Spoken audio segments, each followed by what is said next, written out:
आता एवढी सगळी भाजी कशाची आहे हाच प्रश्न तुम्हाला पडला असेल तर नमस्कार मंडळी, आम्ही सगळे इथं जमा झालेलो. तर इथं सगळ्यांना वडापावची वाट बघत होते, कारण एक जण वडापाव आणायला गेलो. तो वडापाव मस्त असा एन्जॉय केला गाडीमध्ये. त्यानंतर CNG भरायला थांबलो आणि परत निघालो पुढच्या प्रवासाला. तर व्ह्यू इतका भारी होता ना, सगळीकडे असं हिरवं हिरवं गार होतं. ह्या वर्षीचा पाऊस ना मुंबईत तर आहेच, पण मुंबईच्या बाहेर पण आहे. काही जागेवर नाही आहे, पण काही जागेवर भरपूर पाऊस आहे.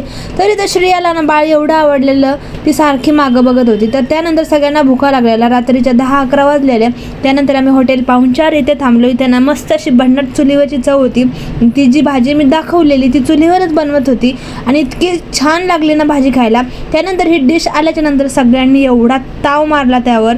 आमच्या यांना तर चिकन मटन एवढं आवडतं ना, चिकनपेक्षा मटन त्यांना फार आवडतं. त्यानंतर दीदीला विचारलं की कशी आहे चव. ती बोलते की एक बार खाओगे बार बार आओगे, अशी याची चव आहे. जर तुम्हाला या हॉटेलवर जायचं असेल तर याचा पत्ता आहे Pune Solapur road Shewalewadi bus depot समोर. तर इथं एकदा नक्की जा.